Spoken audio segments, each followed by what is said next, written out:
เข้าสู่การเจข้อที่14เนาะซึ่งว่าจะเป็นอะไรมาติดตามดูกันเลยซึ่งว่าในข้อ14ก็จะมีอยู่3กรณีเนาะมีคำมาเบิ่งกรณีที่1ก่อนจากบทโจทย์ข้อ14เนาะเราสามารถสร้างแปลงรูปได้ก็คือมันว่าคนผู้หนึ่งเนาะแยกแหวนก็คืออันหน้าแหวนเป็น FN นี่เนาะแล้วจะเกิดมีมูสะท้อนทางเบื้องล่างก็คือ A คีด B คีดนี่เนาะซึ่งว่าเขาก็เป็นว่าให้ที่ไหลลงทุ่งน้อยสุดของแหวนนี้เนาะซึ่งว่าจากมุกเขาก็จะสามารถสังเกตเห็นว่าเนาะโอคีดนี้คือกับโอเนาะซึ่งว่าเทียบใส่ชุด FN นี้เนาะถ้าว่าพัดหรือว่าอันเอาแทนมันจะคือกันเนาะโดยผ่าน FN ทางใดเพราะฉะนั้น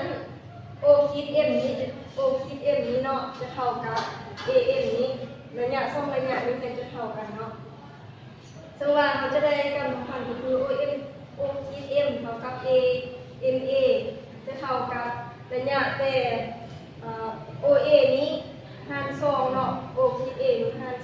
2แล้วเขาจะสังเกตเห็นว่ารูปสร้างแจ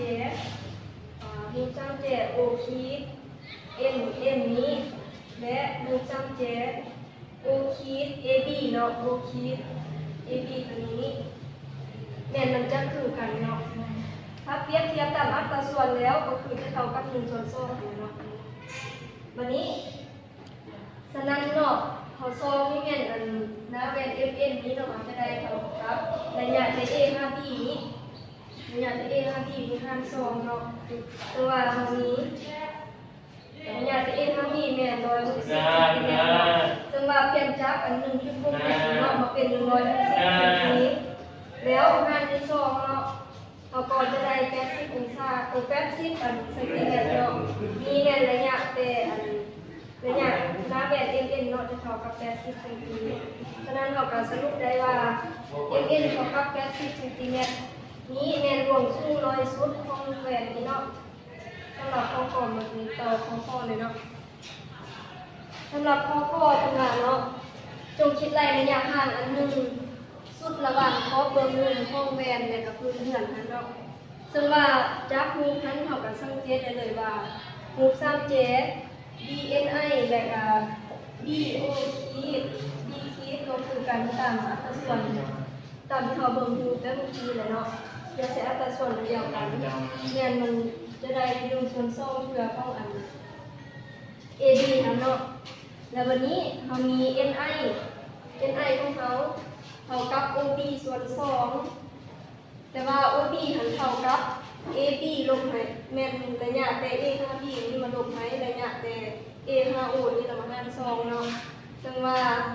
ถ้าของ AB เขาก็รู้แล้วเนาะแม่นได้อันแม่น160และอัน AO นี่เราเป็น10หารที่2เนาะซึ่งว่า160ลบ10ก็คำนวณธรรมดาเลยเนาะก็จะได้150หาร2แล้วก็จะได้75เซนติเมตรเนาะมีเป็นค่าของ NI ฉะนั้นสำหรับข้อเราก็สรุปได้ว่าระยะห่างใหญ่สุดระหว่างขอบเบื้องลุ่มของแวนและพื้นเหือนแม่นจะแม่นอยู่75เซนติเมตรเนาะวันนี้สำหรับข้อกล้วยเนาะเมื่อคิดไล่ MN และ NI เราจะบ่ได้อิงใส่ระยะห่างระหว่างคนและแวนเนาะเพราะว่าเป็นให้ซอกหน้าลงสูงสำหรับอันนี้ตามใจกับแก้บทพฤหัสข้อที่14ทั้งหมดเนาะแต่ละกรณี